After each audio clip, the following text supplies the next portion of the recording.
Hello, I'm Willow Fortunoff, Assistant Director at the Atlantic Council's Adrienne Arsht Latin America Center, and we're coming to you from the City Summit of the Americas in Denver, Colorado. Welcome back to the Leadership Spotlight series, where we're interviewing local leaders on some of the ideas and insights that they've experienced and learned at the summit so far, and to hear a little bit more about the priorities that the summit will help them advance when they come back home, with a focus on climate and energy goals. I'm excited to say that we're joined today by Daniel Ricchetti, Deputy Special Representative for City and State Diplomacy at the U.S. Department of State. Thanks for having me. Of course, it's such a pleasure. So Danny, so far we've been talking to a number of local leaders from both Latin America and the Caribbean and the United States about how some of the ideas and insights that they've picked up at the summit so far could help them address some of their priorities back home with a focus on climate and energy goals. Now, from your unique vantage point, I imagine that you've been in the room for a number of these conversations, both public and private. I'd love to get your perspective on some of the unique opportunities of city-to-city collaboration that you've seen that have really excited you most. Great. Well, again, thank you so much, Willow. I really appreciate you having me here. And I will say, there's just so many great conversations going on. I've missed a couple of them, and it's just too much stuff going on, which is obviously a good thing to have. I think the first thing that sticks out in my mind, which was announced yesterday by Undersecretary Fernandez in our Office of Environmental Quality at the State Department, is our Cities Forward initiative. Now, this initiative is a new program that will be looking to pair cities in the United States with cities in Latin America to come together and discuss some of the key issues around climate issues, whether that's urban infrastructure or how to reduce pollution, and hopefully, over time, come up with climate action plans that they can implement in their own cities. Now, our hope is that this is just another way in which cities can come together and demonstrate their innovative ideas to solve some of the most kind of pertinent and pressing questions around climate change. Another thing that I think is just really critically important right now is we have so many great city networks that have been doing this work already. So we have organizations like C40, ICLE, Atlantic Council, obviously, as well. And the conversations that they are spurring here right now is so critically important because, as I had just noted, when cities are able to come together and talk about their own solutions to the problems that they are facing in their communities, those ideas can then be spread to other communities. And this type of, this mixing of ideas is just so fundamentally important to solving some of these critical issues right here.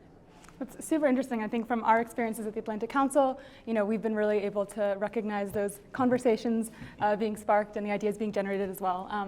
So looking a little bit ahead, this is Friday, we have another half day of sessions, and then we'll be thinking about kind of what comes next. And this is obviously the City Summit of the Americas, so it has a very important regional focus. So kind of going back to your perspective from U.S. government, U.S. Department of State, how do you see this City Summit and the growing wave of city and state diplomacy fitting into the U.S. government's approach to the region and its relationship with Latin American and Caribbean partners? No, yeah, it's an excellent question. I think the first thing to note is that we are a really, really new office, right? We've only been around for 6 months when Secretary Blinken appointed Ambassador Nina Chigian to be the special representative for city and state diplomacy.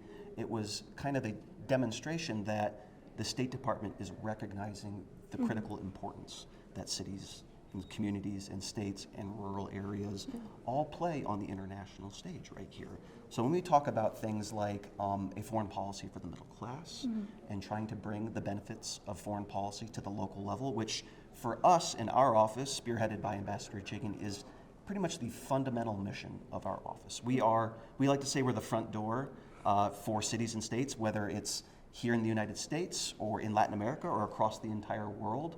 We want to make sure that city leaders, mayors, governors, community leaders feel like that they can approach us and ask us questions, whether it's really, really deep foreign policy questions to even some of the most minute issues that we hope to help solve down the road. For us as a State Department, that connective tissue is just so critically important because when I see cities, I see innovative leaders. I see people who have immense soft power on the international stage.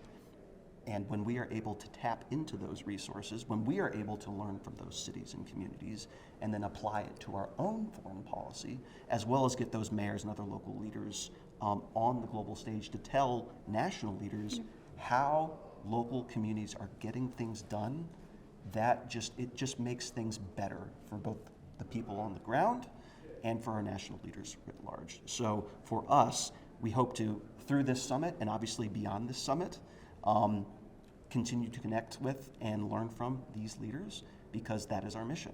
If we are able to do that, I think we'll be able to bring positive change to a lot of local communities. Yeah, no, that's wonderful. And I think, you know, at the Adrienne Arsht Latin America Center, one of our primary missions is showing why Latin America and the Caribbean matter for the world. Yep. And I think we see that local leaders are leading this charge. So thanks to you and the work of your office. Thank you so much, Willow. Really appreciate it.